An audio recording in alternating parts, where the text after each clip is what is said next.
సంగమా, మనము దేవుని యొక్క పరిశుద్ధ గ్రంథం నుంచి మట్టల ఆదివారం యొక్క ప్రాముఖ్యత ఏంటనేది మనము తెలుసుకుందాం. మత్తయి సువార్త 21వ అధ్యాయము 1 నుంచి తరువాత యెరూషలేమునకు సమీపించి ఒలీవ చెట్ల కొండ దగ్గర ఉన్న బెత్ఫగేకు వచ్చినప్పుడు యేసు తన శిష్యులను ఇద్దరును చూసి, మీ ఎదుటనున్న గ్రామమునకు వెళ్ళగానే కట్టబడి ఉన్న ఒక గాడిదయు దానితోనున్న ఒక గాడిద పిల్లయు మీకు కనబడును. వాటిని విప్పి నా యొద్దకు తోలుకొని రండి. ఎవడైనను మీతో ఏమైనను అని ఎడల అవి ప్రభువునకు కావలసి ఉన్నవని చెప్పవలెను. వెంటనే అతడు వాటిని తోలు పెట్టినని చెప్పి వారిని పంపాడు. చాలు, దేవునికి స్తోత్రం. ప్రియమైనటువంటి దేవుని సంగమం, చాలా జాగ్రత్తగా కొద్ది నిమిషాలు ధ్యానం చేద్దాం. దేవుని యొక్క ఆత్మ మన మధ్య ఉన్నంత చేదు. బయట వాతావరణం కూడా చల్లగానే ఉంది. దేవుని కృపను బట్టి, ఈ మట్ల ఆదివారం బట్టి మట్టలు పెట్టిన ఆక్సిజన్ మనకి ఇస్తుందో లేదో తెలియదు, కానీ చల్లగానే ఉంది. దేవునికి స్తోత్రం. హల్లెలూయా. ఎలా చెప్పాలండి? చల్లగా ఉందని చేతులు ముడిచి కట్టుకోకండి. అసలు నువ్వు నేను కట్టబడిన గాడిద పిల్ల, కట్లు తెంచుకోండి. దేవునికి స్తోత్రం. ఏమనెత్తాలి? సరిపోలేదు. దేవునికి స్తోత్రం. ప్రియమైనటువంటి దేవుని సంగమా, ఇక్కడ మట్టల ఆదివారం యొక్క ప్రాధాన్యత అనగా ఈ శ్రమల దినముల యందు భస్మ బుధవారం స్టార్ట్ అయింది. భస్మ బుధవారం నుంచి నేటి మట్టల ఆదివారం వరకు 40 దినములు ముగింపబడ్డాయి. మట్ల భస్మ బుధవారం మొదలుకొని ఈ దినం వరకు 40 దినాలు పూర్తి అయిపోయినాయి. మరి రేపటి నుంచి జయప్రవేశమున అనగా క్రీస్తు మరణించి సమాధిని గెలిచి పునరుద్ధానుడై తిరిగి లేచి జయమునిచ్చే దేవుడిగా, జయశీలుడిగా నీకు నాకు అగుపరుచుకోవడానికి రేపటి నుంచి కొన్ని కార్యాలు బైబిల్లో మనకి తెలుసు.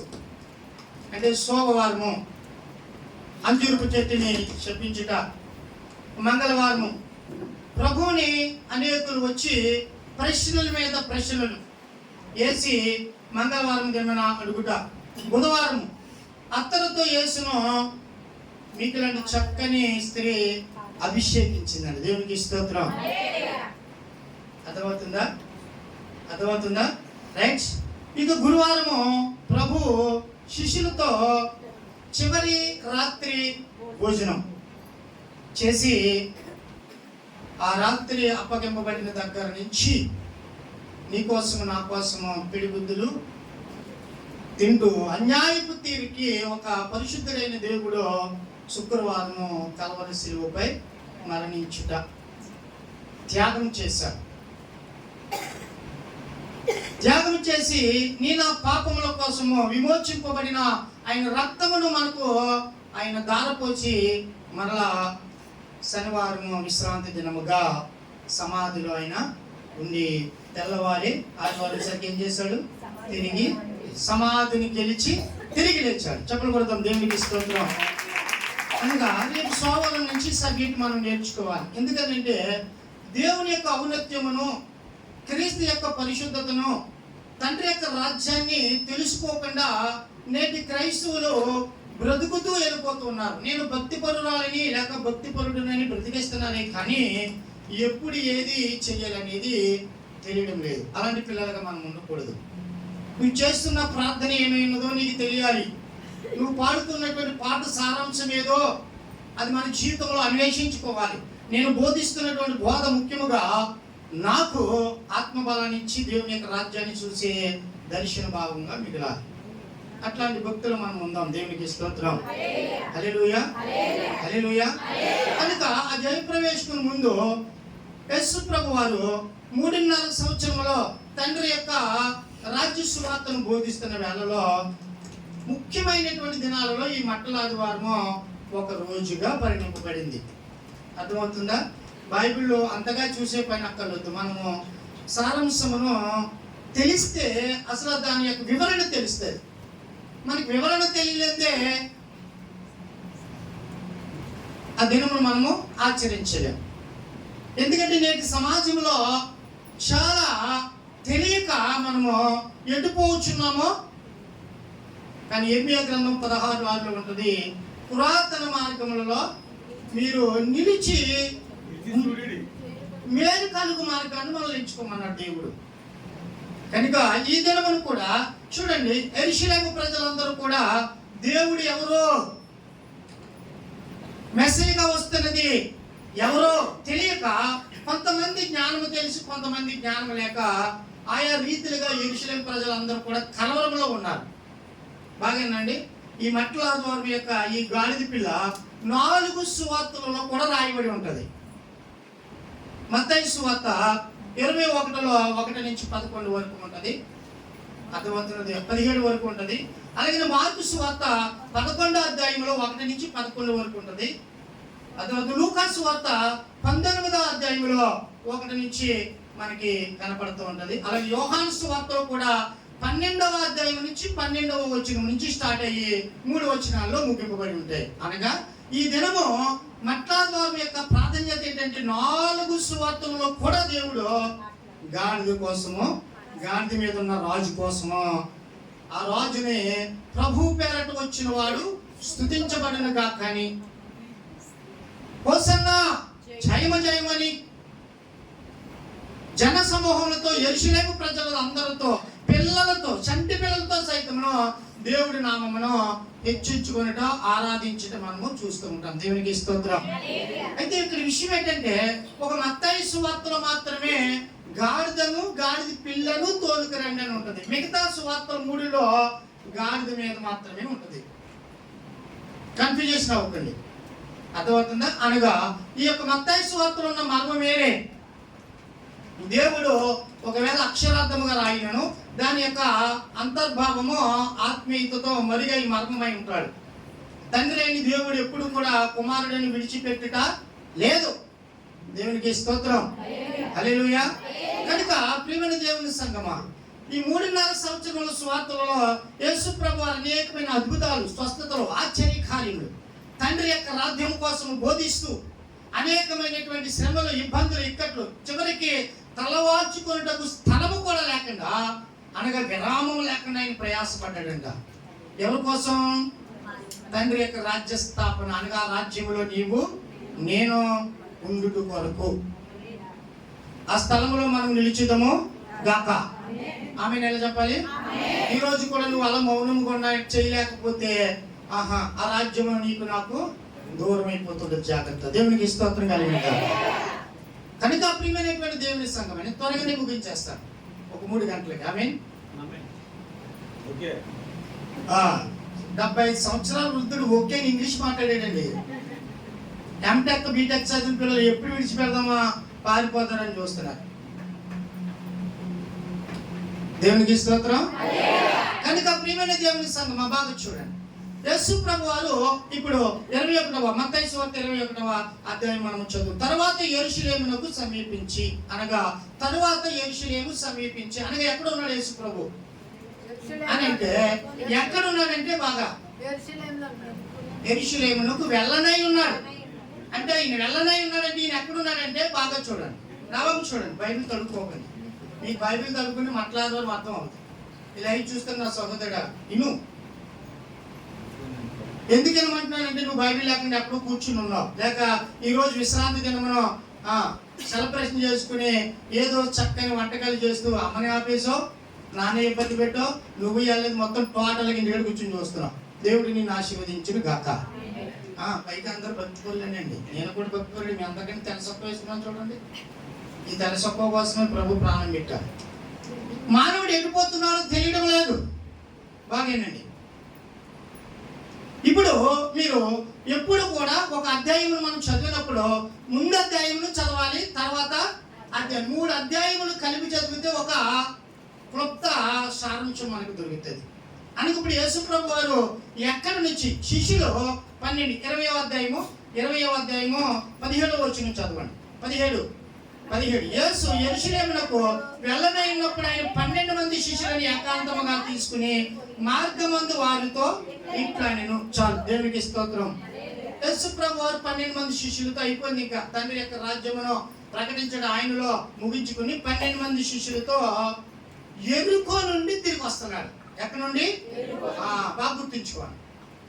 యెరికో నుండి తిరిగి వస్తూ, యెరికో పాపమునకు సాదృశ్యం. మానవుడు పాపం అనే వ్యవస్థలో పడిపోయాడు.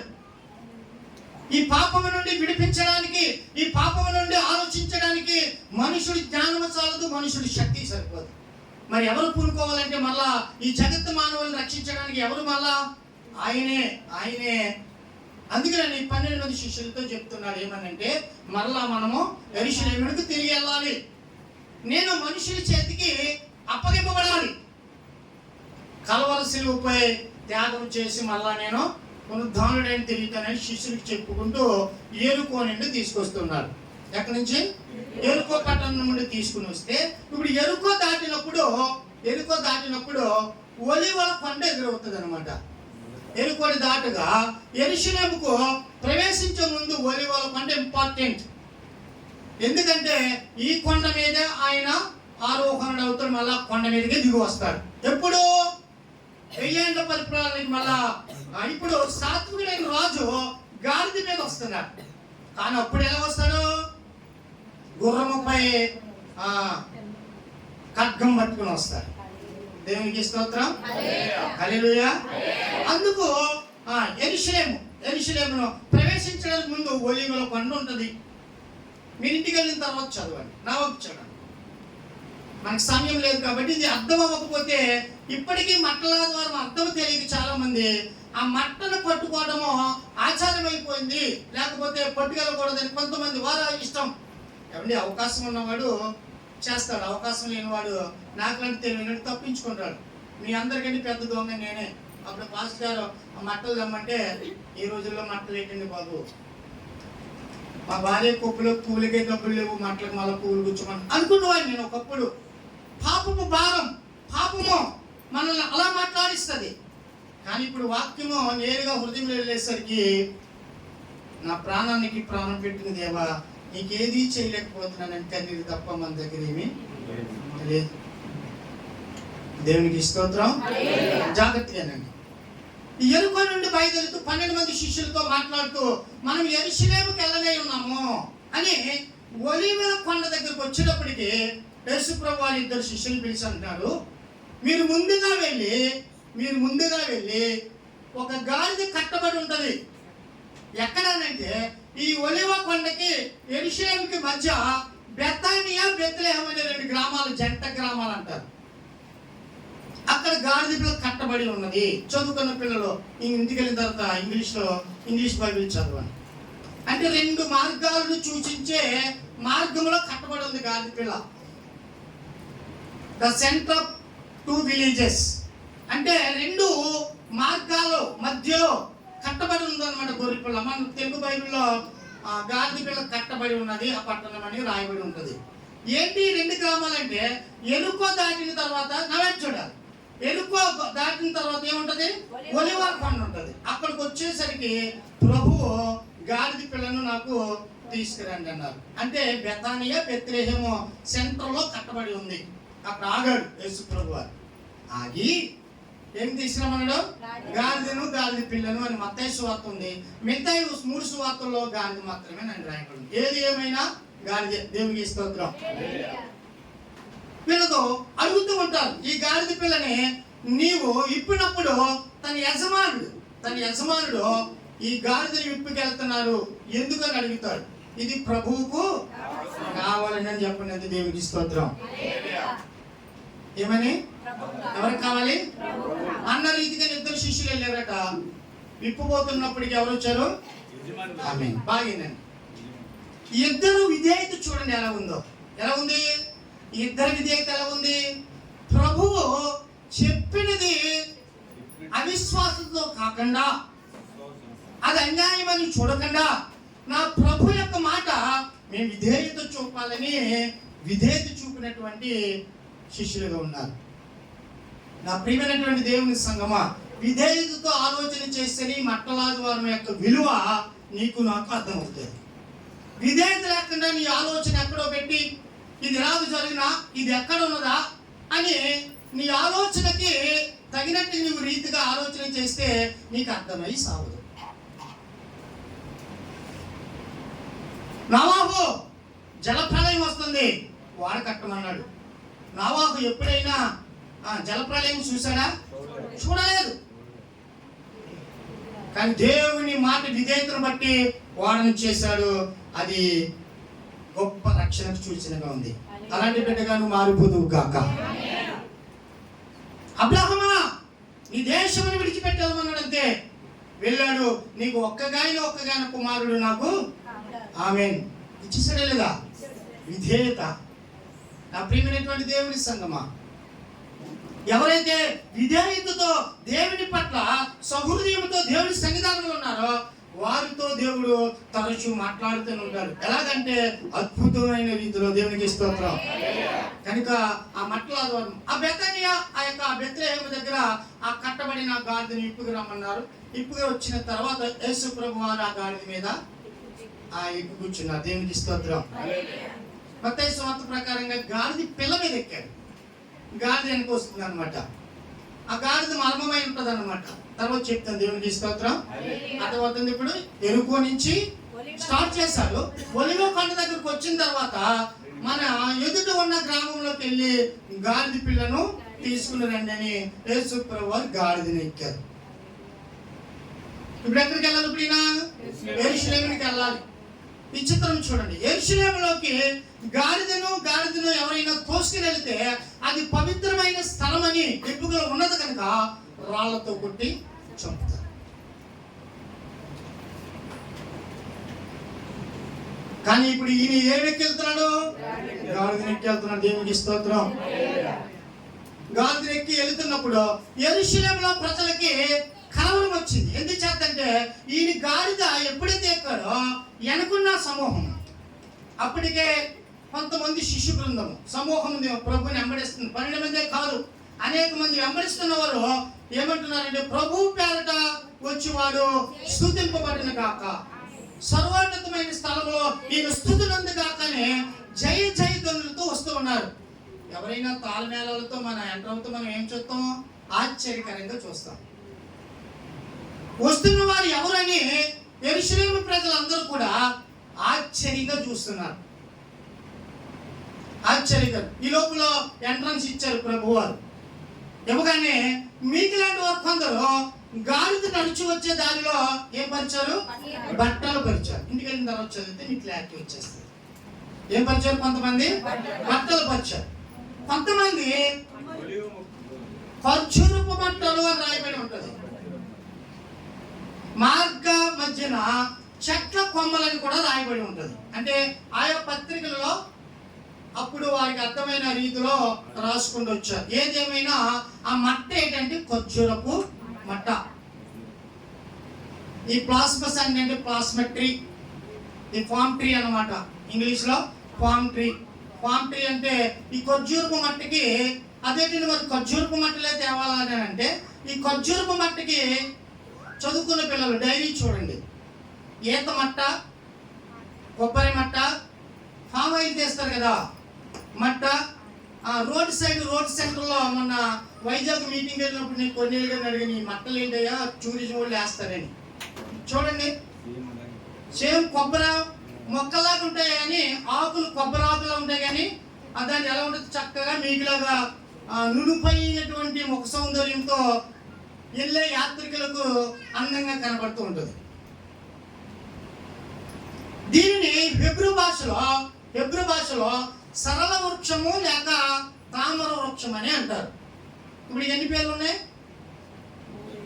ఖర్జూరపు చెట్టుకి ఎన్ని పేర్లు ఉన్నాయి?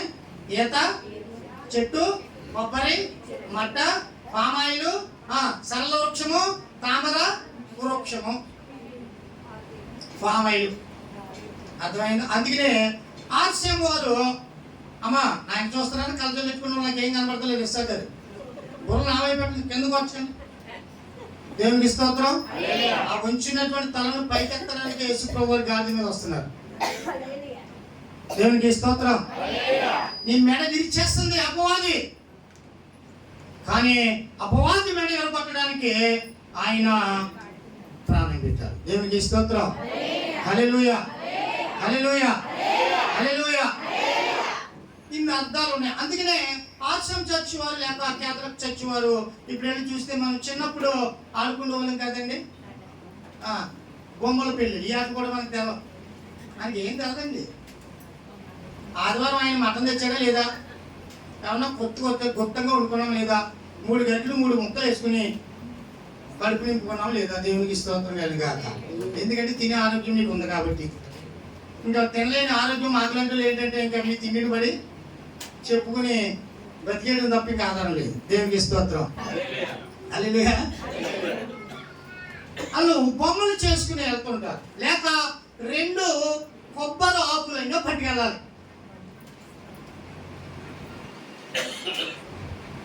ఇది తెలియక మనము చాలా మంది ఒట్టి చేతితో వచ్చేసి ఉంటారు. 4 4 16 ఒక 20 మట్టలు తెచ్చారమ్మ. దేవునికి స్తోత్రం. కానీ మా మనవరాలు చూడండి ఎంత మంచి మట్ట తెచ్చిందో. కానీ నేను చూస్తాను చూడండి, నా ఎదురుగెట్టింది అనమాట. దేవునికి స్తోత్రం. హల్లెలూయా, హల్లెలూయా. అదే ఇప్పుడు నా సందిగ్ధం, ఆ గాడిద కోసం చెప్పాలా లేక ఈ విలువలేని ఈత మట్ట లేక ఖర్జూరు మట్టను పక్కన పెడేస్తున్న దీనికోసం చెప్పాలా? ఇన్ని రకాలుగా ఈ ఖర్జూరపు మట్టలు అనగా ఇప్పుడు గాడిద మీద ఎక్కువస్తున్న యేసయ్యకి కొంతమంది బట్టలు పరిచారు, కొంతమంది ఖర్జూరపు మట్టలతో జయము జయము జయమని దేవులను ఆరాధన చేస్తూ ఉన్నారు. అర్థమైందండి? ఎక్కడి నుంచి బయలుదేరాడు? ఎరుకో నుంచి ఒలివ కొండ దగ్గరకు వచ్చాడు. బెతానియా బెత్లెహేం మధ్యలో ఉన్న గాడిద పిల్లని తీసుకురమ్మని ఎక్కి వస్తుంటే కొంతమంది ఎనుకున్న వారు ప్రభు పేరట వచ్చిన వారు స్తుతించబడుగాక అంటున్నారు. కొంతమంది ఈయనే మెస్సయ్యా, ఈయన రాజులకు రాజు ప్రభువులకు ప్రభు విశ్వసించిన వారందరూ కూడా మట్టలు పట్టుకుని ఎదురెళ్ళి జయము జయము హోసన్నాని వాళ్ళకి పండగ చేసుకుంటూ ఉన్నారండి. దేవునికి స్తోత్రం. హల్లెలూయా. ఖర్జూరపు మట్టలతో, ఈ మట్టలతో వెళ్తున్నప్పుడు మీకు అర్థమయ్యే చెప్తున్నాను. ఈ మట్టలతో వెళ్ళారు. ఈ లోపల పరిశుద్ధాత్మ దేవుడు చిన్న పిల్లలలోకి ప్రవేశించి స్వరూప గారి మనవరాలు, మా మనవరాలు చెప్తున్నాను, కంగారు పడిపోకు. సూర్యకాంత మనవరాలు నా పేరు చెప్తా. దేవునికి స్తోత్రం. హల్లెలూయా. ఇలాంటి చిన్నపిల్లలు వీరు కూడా కేకలేస్తున్నారంట. అక్కడ పసిపిల్లలు చంటి పిల్లలు అని ఉంటుంది. కేకలేస్తున్నారంట. అంటే ఒకవైపు పెద్దలు, పిల్లలు, స్త్రీలు, అంటే లోకమంతా యేసు వైపు నడుస్తుంది. దేవునికి స్తోత్రం. ఆయన యెరూషలేము రావడానికి గల కారణం ఏంటంటే ప్రతి ఒక్కరు యేసు నామములో స్తుతించబడాలి, ప్రతి మోకాళ్ళు వంగుతాయి. అదో దేవునికి స్తోత్రం. పిల్లలు స్తుతించున్నారంట. ఈ లోపల నాకు లాంటి శాస్త్రులు, పరిచయులు, పెద్దలు అనబడిన వారు అంటున్నారంట, యేసయ్యా నీ శిష్యులు ఒక పక్క, జన సమూహం ఒక పక్క, కొంతమంది బట్టలు పరుస్తూ కొంతమంది మట్టలతో జయము జయమంటున్నారు. ఇది మాకు నచ్చలే, నీ వాళ్ళని క్రమముగా మౌనంగా ఉండమని చెబుతూ చంటి పిల్లలు కూడా స్తుతించేస్తున్నారు. ఇది మీకు అస్సలు నచ్చట్లేదని యేసు ప్రభు వైపు తిరిగి మాట్లాడుతున్నారంట. అప్పుడు ప్రభు అనే మాట ఏంటి చెప్పండి? వాక్యం. ఒకవేళ మీరు స్తుతించకపోతే, ఈ పిల్లలు స్తుతించకపోతే రాళ్ళు సైతము కేకలు వేసి నన్ను స్తుతించనగా ఈ పెద్దలు, పామరులు, పండితులు అనేవారు లోకమంతా ఈయన వైపు నడుస్తుంది కనుక భయపడి మౌనంగా ఉన్నారంట. హల్లెలూయా. హల్లెలూయా. ఇప్పుడు ఎక్కడెక్కడిగినా గాడిద మీద ఎక్కుతూ వెళ్ళి ఎదుర్కొని చంటి పిల్లలు దాటి ఎక్కడికి వెళ్ళాడు? సిస్టర్ ఎక్కడికి వెళ్ళాడు? యెరూషలేము గుండా యెరూషలేములో ఉన్న దేవాలయంలోకి ప్రవేశించాడు. ఎక్కడికి? దేని మీద ఎక్కి? గాడిద మీద ఎక్కి. మర్చిపోకండి, మర్చిపోరు. ఇలాంటివి చాలా జ్ఞాపకశక్తి ఉంటాయి మీకు. ఎందుకంటే సీట్లు, పాటలు, జనస్పందనలు ఇవన్నీ లెక్కలు ఉంటాయి కదా మనకి. ఉప్పులు, పప్పులు, కేజీ ఉప్మాను ఒక 2 వారాలు రావలేను. ఇప్పుడే చూసాను పోపుల డబ్బాలో నేను కంగారుగా గుండుగా ఆగిపోయి ఆ వ్యక్తి మంచిలు అడిగితే ఇంకా ఇవ్వట్లేదు అనేసి కిచెన్లోకి వెళ్ళాను. నేనే తీసుకుని తాగుతాను. ఆమె పాపం పాస్టర్ గారికి గుండెలో మంట వస్తుంది, మంచిలు ఏమంటే ప్రేమ ఎక్కువైపోయి ఆమె ఏమి ఇవ్వడానికి ట్రై చేస్తుంది, బూస్ట్ బాల్ కలిపడానికి ట్రై చేస్తుంది. మంచిదే ప్రేమ, ఆ ప్రేమతో నేను చచ్చిపోయేలా ఉన్నానని కొంచెం త్వరపడి ఆ ఎల్లికలోకి మినపప్పు డబ్బా వారం రోజులు రావలేను. ఎంత మంచి భర్త, దేవునికి స్తోత్రం. చాలా మంది భర్తలు ఉంటారండి, ఈ భర్తలకు భార్య చచ్చిపోయినప్పుడు కానీ తెల్లం. నేను అంటున్నాను, దేవునికి స్తోత్రం. అతి తెలివైన వాళ్ళు లేక నా బలవంతులు తిరుగుతుంటారు వీళ్ళు.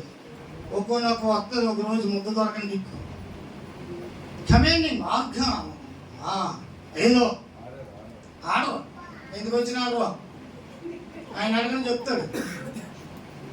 60-70 వేలు చేతకాలే, దేవునికి స్తోత్రం. అంటే బలం ఉన్నప్పుడు ఒకలాగా ఉంటుంది, ఆ బలము కృంగిన తర్వాత జారపడవలసిన ఎవరికే ఆమె దేవునికి స్తోత్రం. హల్లెలూయా. నేను ఎప్పుడు లేడీస్కి సపోర్ట్ చేస్తాను, ఎందుకంటే సంఘం ఎవరో స్త్రీ. సంఘములో నేర్చుకున్నప్పుడు, సంఘం మీద ఆనుకున్నప్పుడు, సంఘం యొక్క ప్రాధాన్యత మనం తెలుసుకున్నప్పుడు మన జీవితాన్ని మనం కట్టుకోగలం, లేదంటే కట్టుకోలేం. దేవునికి స్తోత్రం. అందుకనే సాటి అయిన సహాయము. ఆమె పేరే భార్య. చాలా మంది అనుకుంటారంటే చాలా ఏం తెలీదు నా భార్యకి, లేకపోతే తెంగదు అనుకుంటారు. కానీ గట్టిదే, మనం మట్టితో చేయబడ్డాం, మరి ఎముకలతో చేయబడ్డారు. ఎప్పటికైనా ఎముక చేతిలో అడుక్కోవడం తప్పదు. బలం ఉన్న జోబు నడుస్తాం, ఓపుకున్న జోబు పిచ్చి పిచ్చి కాయలేస్తారు చూడండి. దేవునికి స్తోత్రం. హల్లెలూయా. ఆ స్త్రీయే దానికి చక్కటి నీకు సాయంకాలానికి సలహాదారిగా లేకపోతే నీ నా జీవితం శూన్యం. డైరెక్ట్గా చెప్తున్నాను, అవును కదండి, శూన్యం. అందుకే యేసుప్రభు వారు నేరుగా ఈ పెద్దలను, శాస్త్రులను, పరిచయలను స్తుతించేవారు, ఆరాధన చేస్తున్న వారిని దాటుకుంటూ ఎక్కడికి వచ్చాడు? యెరూషలేముకు దేవాలయంలోకి వచ్చాడు. బాగేనండి. దేవాలయంలో ఏం జరుగుతుంది? క్రయ విక్రమములు జరుగుతున్నాయి. ఏం జరుగుతున్నాయి? చూడండి, క్రయ విక్రమములు జరుగుతున్నాయి. అనగా బలి కోసము పావురాల్ని అమ్మకం, గువ్వలను అమ్మకం, రూకలు కూడా మార్చేస్తున్నారంట. అవును, నేటి సంఘాలలో వ్యాపారాలు ఎక్కువైపోయినాయి. వ్యాపారం వ్యాపారం వ్యాపారం. మన ఒక సిస్టర్ అంటుంది అనమాట అండి, ఆ చర్చికి నేను ఎందుకు అంటే ఆ పాస్ గారంటే ఒలిమంటంట, ఆ సంగతులంట దరిద్రం అంట. మరి ఎందుకు వెళ్తున్నామమ్మని ఈ బంగారం అడిగింది. నేను అందులో నాకు కావలసిన 10 మంది దొరికారంట. ఏంటంటే సీట్లు వేసుకోవాలి అంట. ఏం వేసుకోళ్ళు? సీట్లు వేసుకోవాలంట. సీట్లు వేయడానికి అందులోనే ఉన్నారంట, ఇంకెందులో లేరేమో. మిగతా సంఘాలు దరిద్ర కొట్టాలి అనుకుంటున్నారు. ఏమైపోయింది ఇప్పుడు? దేవునికి స్తోత్రం. క్రయ విక్రమములు చేస్తున్నారు, గువ్వలను, పావురములను, చివరికి రోకలను కూడా మార్చేసుకుంటారంట. ప్రభు వారి కోపం వచ్చింది. చూడండి, పండగ దినాన్ని మనుషులు చేసే పనులు బట్టి చూడండి, సంతోషంతో, ఉల్లాసంతో రాజు అభిషేకించబడుతూ, రాజుగా అభిషేకించబడుతున్న సంతోషాన్ని ఒక దినం కూడా మిగల్చలేదు మానవుడు. నిజమేనండి, కొద్ది నిమిషాలు కూడా సంతోషం ఉంచుకోలేడు. అది విషాదంగా మార్చేసుకోవాలి, శ్రమగా మార్చేసుకోవాలి, ఇబ్బందిగా మార్చేసుకోవాలి. ప్రభా, నేను నీ వైపు చూస్తూ బ్రతికేస్తానన్న క్రైస్తవులు లేడు. ప్రార్థన, ఉపాస ప్రార్థన కావాలన్న వాళ్ళే కనపడుతున్నారు. నేనైతే అంటాను, పూర్ణ ఆత్మతో, పూర్ణ శక్తితో, పూర్ణ బలముతో, పూర్ణ వివేకముతో నీ దేవుడిని యెహోవాను సేవించి ఆరాధించిన యెడల నువ్వు నిలిచున్న చోట ప్రార్థన దిగి వస్తూనే ఉంటుంది. ఆమేన్. నువ్వు చూసిన స్థలంలో ప్రార్థన పారుతూనే ఉంటుంది. నువ్వు చెయ్యి ఎత్తగా, నడవగా, మాట్లాడగా, ఆది అపోస్తలులు ప్రార్థన చేసినప్పుడు ఏ విధముగా అగ్ని దిగి వచ్చిందో అలాంటి అగ్ని దిగి వచ్చిన గాక. కనుక ప్రియమైన దేవుని సంగమా, క్రయ విక్రమం చేయువారు వారందరిని ఏం చేశాడంట? కోపపడి ఆ బల్లను తొలగించేసి శుద్ధిపరిచాడు. దేవాలయం ఏం చేశాడు? శుద్ధిపరిచాడు. దేవునికి స్తోత్రం. ఈ సమయంలో మీరు ఇంటికి వెళ్ళిన తర్వాత చదివితే గుడ్డువారు మూగవారు అనేకమైనటువంటి వ్యాధిగ్రస్తులు యేసు ప్రభు దగ్గరికి వచ్చి అంటున్నారంటే, ప్రభువా నీ చిత్తం అయితే మమ్మలను ఆమె శుద్ధిపరచమనంట. యేసు క్రీస్తు నామములో అనేకమైనటువంటి అప్పటి వరకు చేసిన స్వస్థతలు వేరే, కానీ ఆ దినము చేసే అద్భుతాలు ఎలా ఉన్నాయంటే, గుడ్డివారికి నడక, గుడ్డివారికి చూపు, మూగవారికి మాట, ప్రతి ఒక్కరిని అద్భుతమైన స్వస్థతలు జరిగించేస్తారు. అలాగే ప్రభు చేస్తే ఈరోజు స్వస్థత లేదు, అద్భుతం లేదు.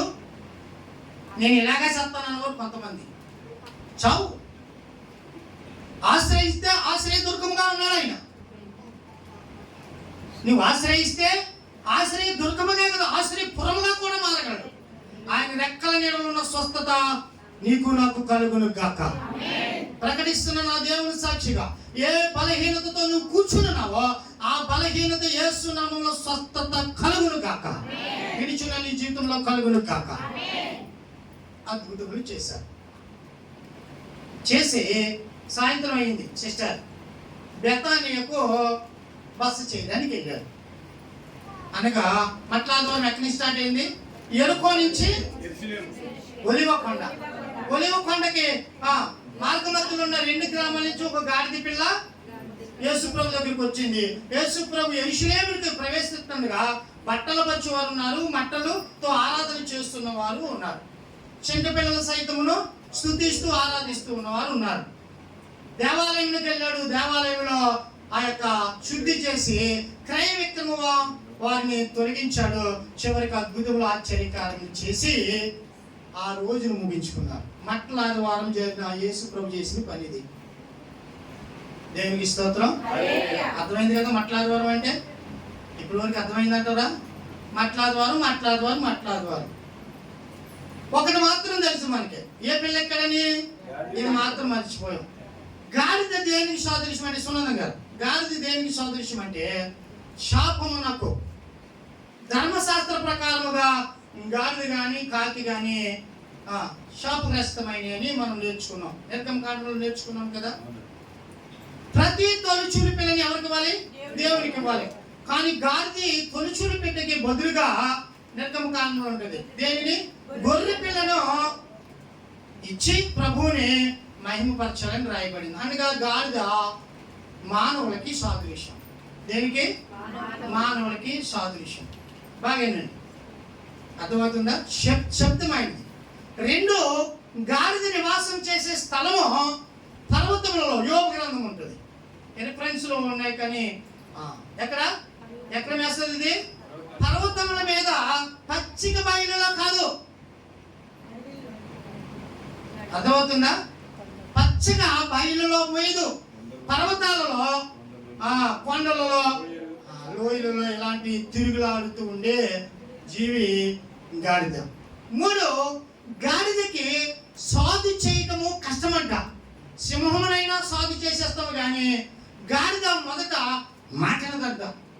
మనుషుడు కూడా నేను భక్తిగానే ఉన్నాను, ప్రార్థన చేసుకున్నానని నటిస్తాడు, నాకు దేవుడు అంటే ఇష్టమేనని నమ్మిస్తాడు, కానీ మోసం చేస్తూనే ఉంటాడు. నేను మారిపోయినట్టుంటాడు, మారడు.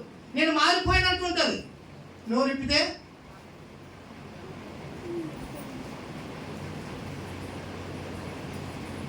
ఆలోచన అన్ని విధాలుగా శక్తిముగా. దేవునికి స్తోత్రం. హల్లెలూయా, హల్లెలూయా. ఇంకా ఈ గాడిద యొక్క ప్రాధాన్యత, ఈ గాడిద యొక్క ఇది చూడండి.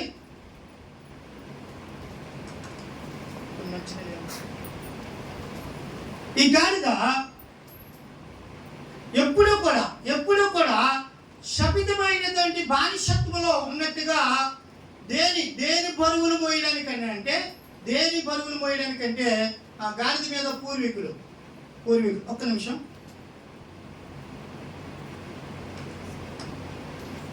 గాడిదని ఎందుకు ఉపయోగించవచ్చు చెప్పండి? బరువులు బరువులు మీకు తెలుసో లేదో కానీ మా చిన్నప్పుడు ఒక వీరిని ఏమనాలి అంటే బ్రతుకు తెరువు కోసము కొంతమంది స్త్రీలు రైతులు పంట పొలాలు కలిగే సమయంలో ఈ బైరమూర్తికి ఏలే గారికి తెలుస్తుంది.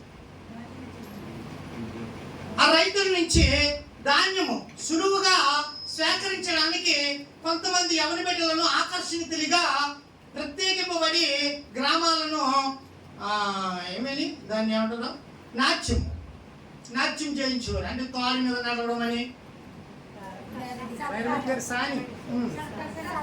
సర్కస్ కాదు, మీకు సర్కస్ తెలుసు. ఒక స్త్రీని అంటే తనను బట్టి సులభంగా కానీ ఆ కుటుంబం అంతా లగేజ్ గాడిద మీద తీసుకొచ్చేవారు. ఈ గాడిద ఎలాంటిదనంటే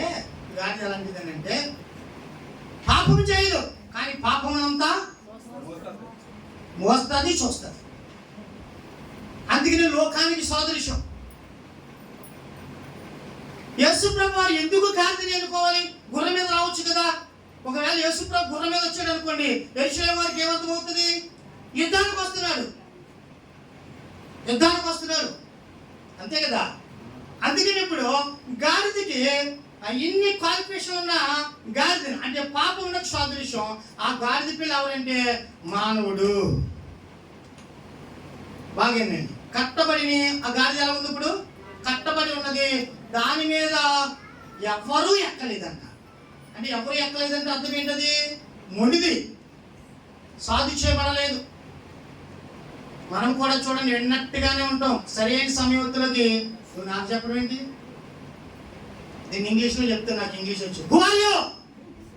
నీకు సంబంధం ఏంటి అంటుంటావు. అదే వ్యక్తి సమయం వచ్చినప్పటికీ నువ్వు తప్ప నాకు ఎవరు లేరంటారు. గాడిద కూడా అలాంటిది. అందుకనే ప్రభువు గాడిదను ఎంచుకున్నారు. ఈ లక్షణాలన్నీ ఈ గాడిద ఉన్న తర్వాత దీన్ని విమోచించగలిగిన వాడు ఎవరు? మానవుడు సరిపోడు, అధికారి సరిపోడు. నా ప్రియమైన దేవుని సంగమా, అందుకనే ప్రభువు నిన్ను నన్ను ఎంపిక చేసుకుని ఆయన మన యందు ఉండడానికి ఇష్టపడుతున్నాడు. దేవునికి స్తోత్రం కలిగిన గాక. అంత మాత్రమే కాదు, చూడండి గాడిద ఒక విషయం చెప్పాను. సిస్టర్ వాణి ఎక్కడ కట్టబడి ఉంది? బెత్లెహేము మధ్యలో, లోకము మధ్యలో ఉంటాడు. అవసరమైతే దేవుడు అంటాడు, అవసరం లేకపోతే లోకం అంటాడు. ఎవరు అంటే మనుషుడు. ఉపవాస దినాలు ఉపవాసంలో ఉంటాం.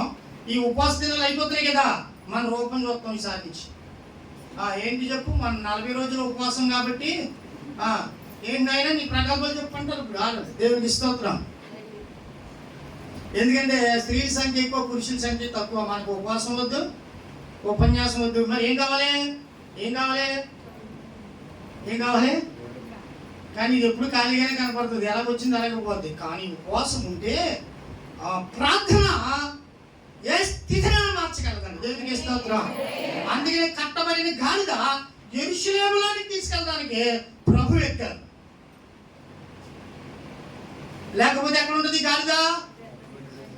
మీరేమో కానీ ఈ గాడిద ఎక్కడున్నాను? అక్కడే లోకంలో తిరిగినాం. అర్థమవుతుంది? ఈ గాడిదపై ఎవరు వచ్చారు? విడిపింపబడిన యేసయ్య విడిపించాడు. విడిపింపబడిన యేసయ్యను బట్టి దేవుని మందిరంలో నిలిచే మీ ఎదుట అభిషక్తులు, ప్రార్థనాపరులు, శక్తిమంతులని మీ ఎదుట నిలబడి గొప్ప భాగ్యం వచ్చింది. ఎవరికి? ఈ గాడిద పిల్లకి చెప్పకూడదు. దేవునికి ఇస్తారు. లేకపోతే ఈ గాడిద పిల్ల ఎక్కడ తిరిగిన? పర్వతాల మీద. పాపము ఇప్పుడే నాకు మంచి పిల్ల ఎదురైందండి. ఆ తండ్రి అందుకే లేట్ అయింది పాస్టర్ గారు. ఆ తండ్రి బాధపడుతున్నాడు. మా అమ్మాయి చాలా మంచిదండి, దేవుడు ఉపవాసం ఉండదు, ప్రార్థన చేస్తుంది, ఏ పరిచర్యలో కూడా వెనకబడదు. కానీ ఎందుకు దీవించబడతలేదో ఒక్క మాటలో చెప్పేసి వెళ్ళిపోయినా, అయ్యో ఆరాధన జరుగుతుంది నా కోసం చూస్తారంటే ముందు ఒక పాపిని రక్షించడమా సంఘమా అన్నాడు. ఆగిపోయినంతే. వాక్యం తెలిసింది మన వాళ్ళు తప్ప తెలియ కాదు. మరి ఇప్పుడు ఎవరు ఆ బిడ్డను బట్టి పాపం కొట్టుంటాడు, ఏడుస్తుంది అనమాట. చూసి అమ్మ ఏం చేస్తున్నావు, నాన్నగారికి గాయం రాకూడదంటే నేను గాయం రాకూడండి, నేను ఇంట్లో నుంచి బయటకెళ్ళి అడగండి మా నాన్న ఉంది. ఏమంటే వెళ్ళంటుంది. మరి ఎందుకు కుట్టామన్నాను. అది చేసే పని తిరగలేమన్నాడు. ఏం చేసావో మనం, నేను ఏం చేయలేదని ఆయన అడగను. ఏం చేశానంటే ఇంట్లోనే ఉంటుందని ఏం చేయదు. మరి ఎందుకు కుట్టావు? ఎవరితోనే మాట్లాడుతుందండి. ఏమో నేను ఎవరితో మాట్లాడుతూ మా నాన్నకి అలాగే పడుతుందని అంటుంది. ఈ సమస్య పరిష్కారం అలా కాదని ఆ రీజనల్ స్కూల్ దగ్గర నేనే తీసుకెళ్ళి అసలు ఈ సమస్య పరిష్కారము ఏదేను తోటలో ఉన్న వృక్షం ఏమో నాకు ఒక ఆలోచన వచ్చింది. ఏదేను తోటలో ఒక వృక్షం ఉందంట, షైనీ. ఏ వృక్షం, దాని పేరు చెప్పండి. ఆ పండు తినొద్దు అన్నాడండి దేవుడు. మంచి చెడ్డ తెలివి విమోచనిచ్చే వృక్ష ఫలములు తినొద్దు అన్నాడు. కానీ ఆదాము గారు అవ్వ ఏం చేశారు? ఒకటి తిన్నారా, రెండు తిన్నారా? దరిద్రం కోలు తీసి సింగిల్ వేసుకుని వచ్చేసింది నాకు తినేసి. ఏమన్నా సపట పొలం అనుకుందేమో భార్యమూర్తి గారు, లేకపోతే తీసి ముంజాలనుకుందేమో నాయన. ఎన్ని తినేసిందంట? కడుపు నిండా తినేసిందంట. ఆ మనిషిని మాత్రం ఎందుకు విడిచిపెట్టాలా? నాతో పాటు ఆయన ఎక్కడ ఉండాలా? జాగ్రత్త. దేవునికి స్తోత్రం. హల్లెలూయా. తినేసిందంట. మన జగపతి గారు డజను సపోటాలు తెచ్చారండి. పాశ్రామ్ గారు, చిన్న పాశ్రామ్ గారు ప్రార్థన చేసి అక్కడ పెట్టారు. మా అబ్బాయిలు ఇద్దరు పడుకున్నారు. సరికి 2:30 తెస్తాడండి. అంటే గుడికెళ్ళే సమయం ఇచ్చేసి వస్తాడు అనమాట. మళ్ళీ ప్రార్థన చేసుకుని మన సంఘంలో 3 పూటలు ప్రార్థన చేసుకున్న ఆ దేవుడు ఒక బిడ్డని ఇచ్చాడు. మొక్కాల మీద లేక వాక్యం చెప్పి ఈ 40 దినాలు బట్టి దేవుడు మేము దీవించింది కాక. అలాగనే స్త్రీలు కార్యక్రమంలో మన దినాన్ని నిజంగా చాలా సంతోషపడ్డాము. శుభదినానికి మామూలుగా చనిపోతే స్త్రీలు వచ్చి ఆ కార్యక్రమానికి సహకరించారు. సూర్యకాంతం గారు కానీ, వేరి గారు, ఆశీర్వాదం, నాగమణి, కవన్ బిడ్డ, జ్యోతి. మీరు వచ్చినప్పుడు నాకు ఎంత ధైర్యం అనిపించిందో తెలుసా? అంటే మీకు ఎందుకు చెప్పలేదు, నేను అందరికి తట్టుకోలేక. మాకు చెప్తే మేము వదిలేని అనుకోకుండా దేవునికి స్తోత్రం. అవ్వలేదుగా. అక్కడ 2 సేవకులు వచ్చారు. వారు ఇచ్చిన స్టేట్మెంట్ ఏంటో తెలుసా? చక్కగా స్త్రీలు వాక్యం చదివారండి, చక్కగా ప్రార్థన చేసి సేవకుడికి అంత సపోర్ట్ ఉన్న సంఘంగా నాకు అర్థమవుతుందండి. మీ సంఘం దేవుడు దీవించింది కాకుండా. ఆమేన్. హల్లెలూయా. ఇసాక్ గారు ఏదో ఆ రాజు, కొన్నేళ్ళు గారు, నేను, మా చిన్న అబ్బాయి, మా పెద్ద అబ్బాయి. ఆమేన్. కానీ వచ్చిన వారు సంతోషించారు. ఎప్పుడు కూడా మనం విమోచింపబడిన, విడిపించినటువంటి బిడ్డలో ఉన్న మనము అనేకులకు విడిపించుటకు ప్రయత్నము. ఇదే ప్రేమ. దేవునికి స్తోత్రం. అప్పుడు ఆ బిడ్డను అన్నమాట, అమ్మ ఏ దేవుని తోటలో ఉన్న వృక్షం ఏమైనా ద్వారా ఏమన్నా మేలు కలిగినది కీడిగా మార్చుకుంటున్నది ఏంటంటే, నేను చాటింగ్లు మీటింగ్లు చేయనండి నేను చెప్పకుండానే చెప్పేసింది. అప్పుడు నేను అన్న మొబైల్ ఎలాగి అన్నాను. ఇచ్చింది. ఆ నాన్నే ఏమైనా ఉన్నాయేమో చూడండి అంటే ఆ నాన్న ఎలా తీసాడు, అది లాక్ చేసిందంట. ఏమిస్తుంది? పాస్వర్డ్ పెట్టవా అన్నాడు.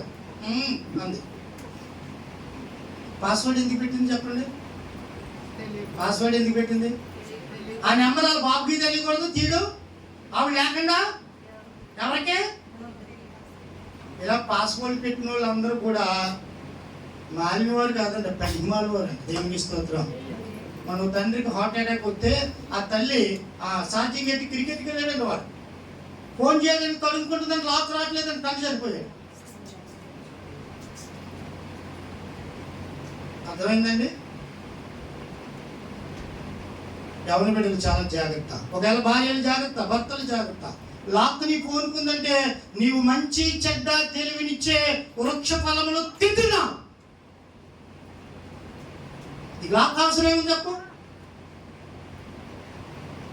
ఒకవేళ నీ భర్తే కదా, నీ భార్యే కదా, నీ తండ్రే కదా, నీ తల్లే కదా, నువ్వు లాక్ పెట్టావంటే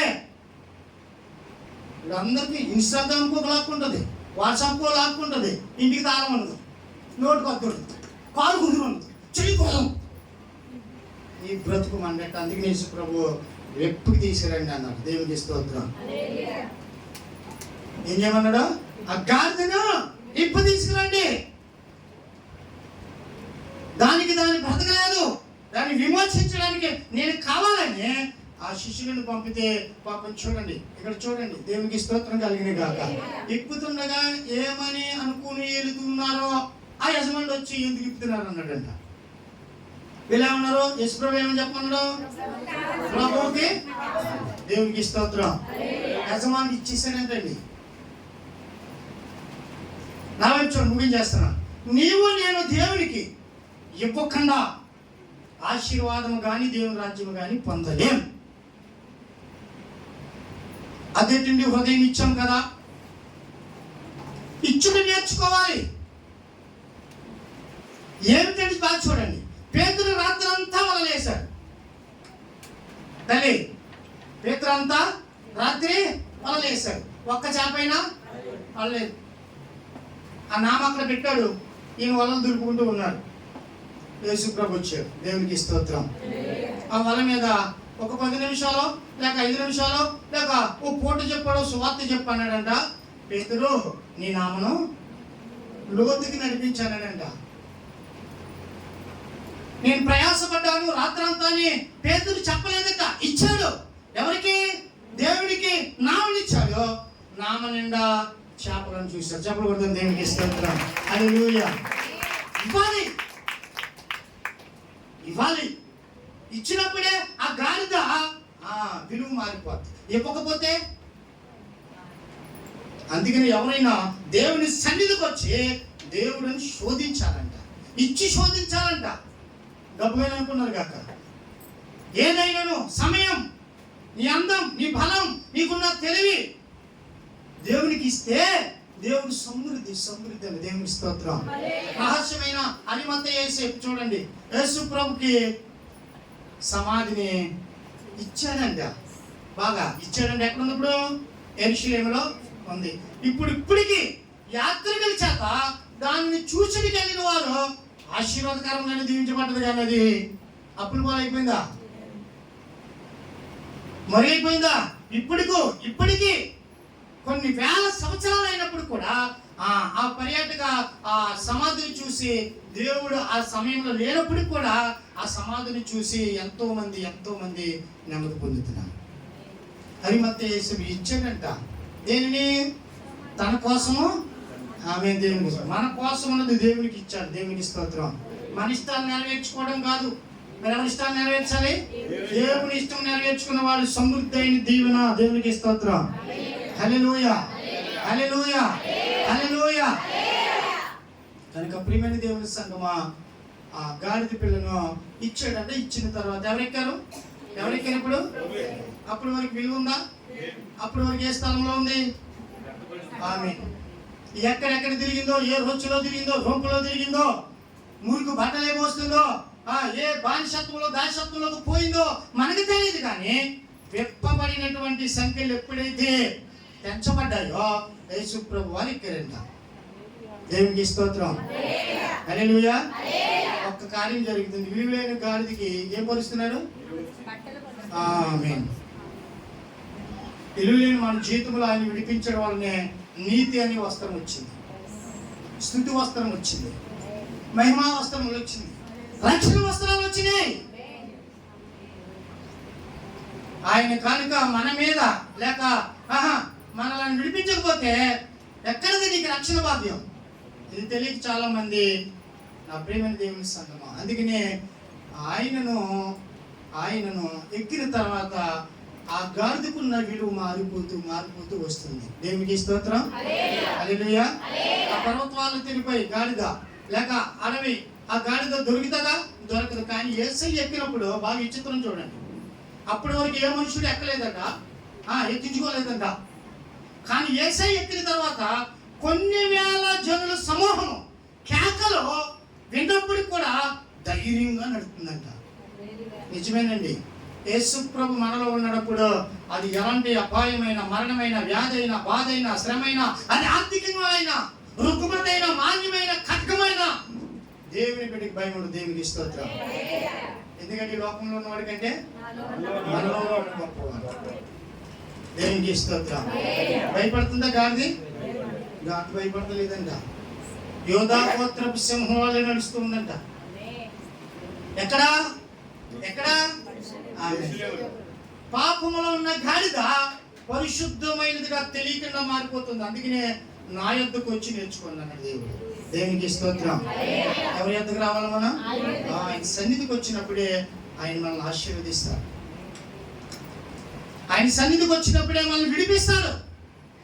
ప్రియమైనటువంటి దేవుని సంగమా, ఈ లోపల కొన్ని వేల మంది మట్టలను చూపించి ఏం చేస్తున్నారంట? ప్రభు పేరట వచ్చేవాడు స్తుతించబడిన గాక గాక. ఈ గాడి పిల్ల ఏం చేస్తుంది? ఆ మట్టలతో స్తుతి ఆరాధన చేస్తున్న వాటిని చూస్తుంది. బాగా నేను ముగించేస్తాను, ఇంకో పిల్లలు మీకు సలహా. నాకు తెలిసి మీ కళ్ళు కములిపోయి మట్లాది వారు కాదు, లేదు స్పెషల్ కూర్చుంటారు. కొండ బరువు కనబడుతుందంటే మనిషికి నీరసం వస్తుందంట, అది తినేసి దాకా నిద్ర వస్తుందంట. అర్థమైందండి? చూడండి, ఏదైనా కొంచెం స్పెషల్ అనుకోనండి, స్వరూపిస్తా మన గుండెలు ఏముంటుంది చెప్పండి, పర్లేదు సిగ్గుపడకుండా. సరేనా? అది వెళ్ళి ఈరోజు చేపల కూర అనుకోండి, గడి పెట్టడం మర్చిపోయారు అనుకోండి, పిల్లి వెళ్ళిపోతుందేమో. అది ఒక పిల్లి వెళ్ళినా పర్లేదు, ఒక మొక్కని రెండో మొక్కలు మాకు కూరగానే వెళ్ళాడు అనుకో, వీడు శుభ్రంగా అలాగే ఉంటుందా ఉండదా?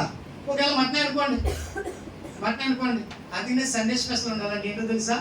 Sunday special. దేవునికి స్తోత్రం. అలాగంటే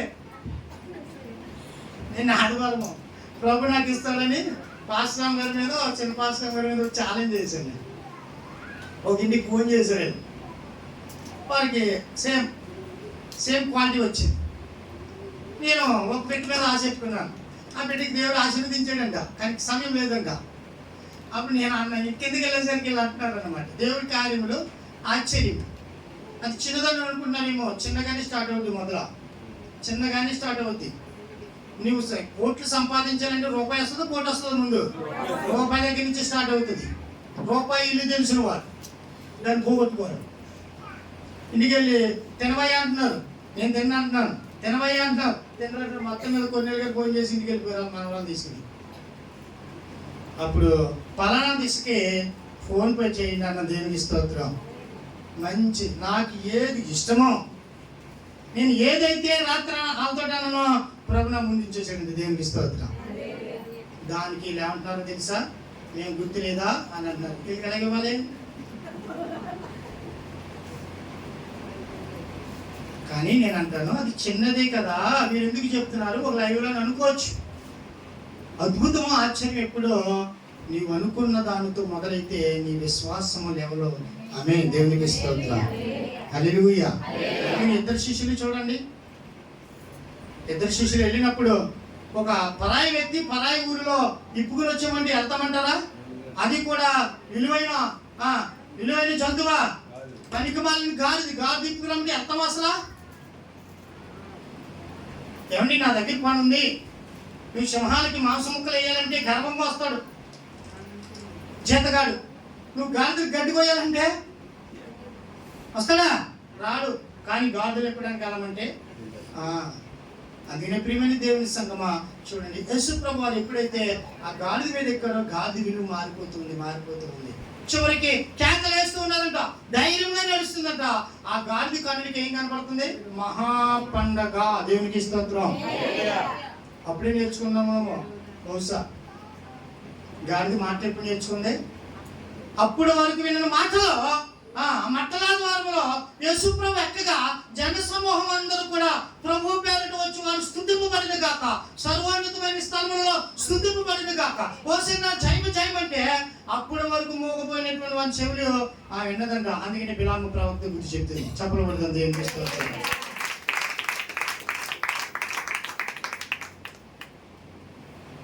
మనుషులకు బుద్ధి చెప్తుందంట మాట్లాడి. మరి మాట ఎక్కడ నేర్చుకుంది? దేవునికి స్తోత్రం.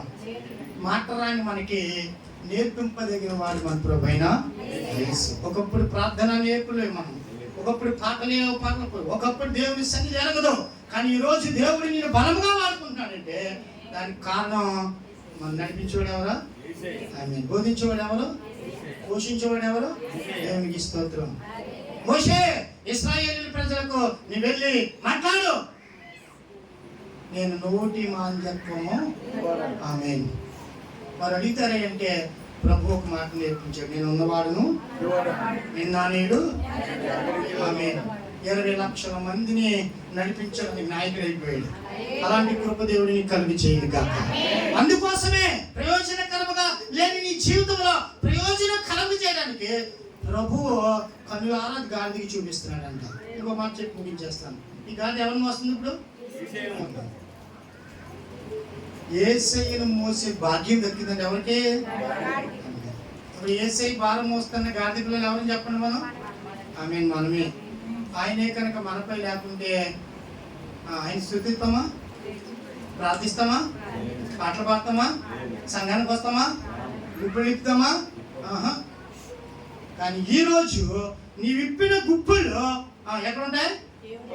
ఇచ్చుడు నేర్పించేవాడు ఎవరైనా ఉంటే భగవంతుడు, ఆయన ఒకటి. దేవునికి స్తోత్రం, దేవునికి స్తోత్రం. అందుకని మలాకీ గ్రంథంలో ఉంటుంది, నువ్వు ఎప్పుడు దొంగలించావు అని అబద్ధపు దేవుని మీద. అయితే ఆయన అంటాడంట, నా మందిరంలో ఆహారం ఉన్నట్లు నీవు. ఆమె దేవునికి స్తోత్రం. అది మనస్పూర్వకంగా ఇచ్చుకు నేర్పించాడు. తన జీవితమే మారిపోయింది. ఇప్పుడు జీవితం మారిపోయి ఎక్కడికి వెళ్ళింది? దేవాలయ ప్రవేశం లేదు. ఒకప్పుడు దేవాలయ ప్రవేశం లేదు మనకి. ప్రత్యక్ష గుడారం ఉన్నప్పుడు 40 రోజులు మనం ధ్యానించాం. ఆయన ప్రాణం పెట్టగా ఆలయం తిరిగి ఎక్కడికి వెళ్ళారు? మానవుడు, పాపి అయిన మానవుడు దేవుని మందిరంలో స్వతంత్రముగా స్వేచ్ఛాయుతముగా ఆరాధన చేసుకునే గొప్ప భాగ్యం దక్కింది. దేవునికి స్తోత్రం. ఇప్పుడు ఎరుకోలున్న ప్రయాణం మొదలయ్యి ఆ ఒలివ కొండ దగ్గర ఉన్న ఆ బెతనియా బెత్లెహేము దగ్గర కట్టబడిన గాడిదలు ఎక్కడుంది? యెరూషలేము దేవాలయంలో. దేవునికి స్తోత్రం. అది ఒక విద్య నేర్చుకుంటుందంట. ఏంటో తెలుసా? క్రయ విక్రమం చేయవారిని తరుముతుంటే చూస్తూ ఉందంట.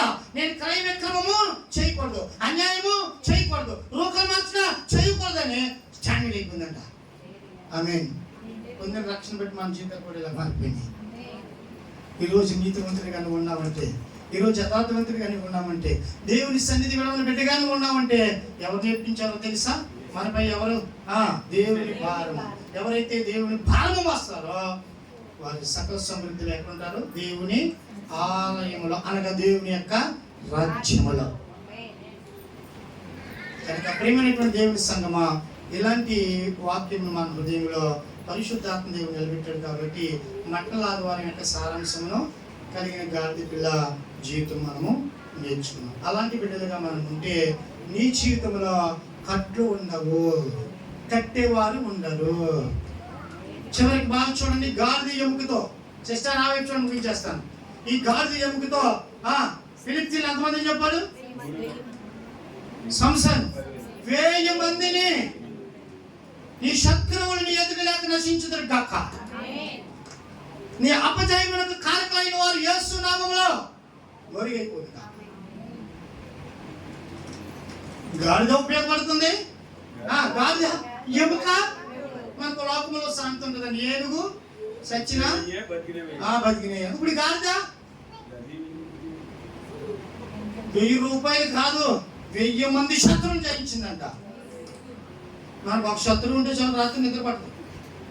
ఆ శత్రువు భర్త కానీ, కొడుకు కానీ, లేదా కుమార్తె కానీ అయి ఉంటే, లేకపోతే భార్య అయి ఉంటే ఎక్కడికైనా పోవాలనుకుంటాం. కానీ ఒక గాడిద ఎముక 1000 మందిని చంపిందంట. అందుకని ప్రభు గాడిద సాత్వికము, శాంతికి సాదృశ్యం, శాంతియుతముగా ప్రభు వచ్చి ఇన్ని ఘనమైన కార్యాలు చేసి ఈ మట్టల ద్వారమును మనకు నేర్పించారు. అర్థమవుతుందండి? ఈ ఖర్జూరపు చెట్టు దేనికి సాదృశ్యము? దేనికి సాదృశ్యం? ఖర్జూరపు మట్ట. ఇప్పుడు పండగ చేస్తున్నారా ఖర్జూరపు మట్టతో? లేకపోతే పండగ చేస్తున్నారా? ఖర్జూరపు మట్ట పండగకి సాదృశ్యం. దేనికి? ఆమేన్. ఖర్జూరపు మట్ట నీతికి సాదృశ్యం. నీతిమంతులు ఖర్జూరపు నువ్వు వేస్తూ ఉంటారు. ఖర్జూరపు మట్ట దీర్ఘాయుకి, వారు వెర్రివారు కాదు. ఖర్జూరపు మట్టలతో ఉండడానికి మనకి తెలియక ఈ ఖర్జూరపు మట్ట విలువ తెలియదు. ఖర్జూరము సరళ వృక్షము తిన్నగా పెరుగుతుందా, వంకరగా పెరుగుతుందా? తిన్నగా పెరుగుతుందంట. వంకర పాపమునకు సాదృశ్యం. ఈ ఖర్జూరపు మట్ట ఎరుకో ప్రాంతం అంతా కూడా సిటీ ఆఫ్ ఫామ్ ట్రీ అని ఉంటుందట. అనగా ఖర్జూరపు మట్ట అందమైనది, పరమగీతాల్లో 7:7 ఉంటుంది. మన ప్రభువు ధవలవర్ణుడు, రక్తవర్ణుడు. అంటే యెషయా ప్రజలందరూ కూడా దేవుని యొక్క సౌందర్యాన్ని బట్టి స్తుతిస్తున్నారు. ఈ రోజు దేవుని బట్టి సౌందర్యాన్ని మట్టదేమంటే మట్టి ఎత్తుకండి, బట్టలు ఏంటంటే మాట్లాడుతుంది. ఎన్ని ఉంటాయో బట్టలు చచ్చినప్పుడు మీద ఒక బట్ట ఎవరు భాస్కర్ దించుకో కొన్ని కొట్టుకోవాలి. అలాగే అయిపోయిందండి లోకం. అలాగే అయిపోయింది. మీకు తెలదు. మీరు ఏం చూస్తుందో చూసినా పర్లేదు. నిన్న అదే జరిగింది మాకు. నిన్న అదే జరిగిందండి. 3 కుమార్తెలు ఉండి 4 కొడుకులు ఉండి ఆ పెట్టులో ఉన్న బట్ట ఇవ్వడానికే చచ్చిపోతున్నారు. నిజంగా రాత్రి నాకు నిద్ర పట్టలేదు. పాశ్రంగా 2 మాటలు గద్దింతే కానీ పోనీ ఈవిడి 75 సంవత్సరాల సేవలో ఏళ్ళు ఎక్కడ ఉన్నారో 40-45లో చచ్చి ఎక్కుతున్నారు. అయినను సచ్చిన సభ మీద నువ్వు రావడం మంచిది. చుచ్చుకడేసి కూర్చున్న దేవుని స్తోత్రం. లేకపోతే నీ భీక్షకులు వచ్చి మిమ్మల్ని రివర్స్లో ఆటో మీద తీసుకెళ్ళి వెనక్కి ఇంటికి వెళ్ళిపోయిన ఆయన. అది పరిస్థితి అలా ఉందండి. నిజంగా ప్రేమ చచ్చిపోయిందండి. ప్రేమ లేవు. పోయడానికి కాదు, ఏడవడానికి కూడా లేదు. ఇప్పుడు ఇంటి మీద పడి ఏడ్చుకోలేదు. తీసుకెళ్ళేంత వరకు కార్యక్రమం సమాధానం కూర్చున్నటువంటి పిల్లలు. అందుకనే ప్రియమైన దేవుని సంగమా, సౌందర్యమునకు నీతికి అలాగనే జయమునకు సాదృశ్యం. విజయవీరుడా, జయశీలుడా, నువ్వు మా కోసం ప్రాణం పెట్టి తిరిగి లేస్తావయ్యా. అందుకనే జయం అంటున్నారు. అందుకని ఏం ఉపయోగిస్తున్నాడు? దేవుని స్తోత్రం. ఖర్జూరపు మట్ట. 3 అంశాలు చెప్పాను. మట్ల ద్వారా ఎక్కడి నుంచి ఎక్కడికి ప్రభు వచ్చాడు. గాడి విలువ ఏంటి? ఖర్జూరపు.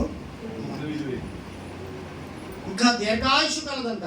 ఖర్జూరపు మట్టి కాండము బలముగా ఉంటుందట, తిన్నగా పెరుగుతుందట. అలాగే క్రైస్తవ సంఘాలను బట్టి కూడా దేవుడు పరమగీతాలో ఆ 1లో మంచి మాట ఉంటుంది. ప్రియురాలా అంటున్నాడు. సంఘాన్ని ఏమంటున్నాడు? మనం ఎంత అందగాలు అందగత్తలు నావే చూడండి. మీ మొక్కలు నవ్వాలి. ఇప్పుడు దేవుడు ఏమంటాడు? ప్రియు. సంఘాన్ని ఎలా పోల్చుకుంటున్నాడు? దీన్ని బట్టి మళ్ళా 2వ రాకడలో కూడా ప్రకటనలో ఉంటుందో చదవండి. 2వ రాకడలో కూడా ఆయన ఖడ్గంతో పాటు ఏం పట్టుకొస్తాడంట? ఖర్జూరపు మట్టను కూడా తీసుకుని వస్తాడంట. అనగా 1000 ఏళ్ళ పరిపాలన చేయడానికి ఇలాంటి ఖర్జూరపు మట్టనే విలువలేని దానిగా తీసేస్తున్నారు. చివరికి ఖర్జూరపు మట్టలన్నీ ఎవరి కోసం ఉపయోగపడ్డాయంట? మన అందరం ఇప్పుడు ఎవరు చెప్పండి? ఖర్జూరపు ఆమేన్. ఎవరి కోసం ఉపయోగపడుతున్నాం?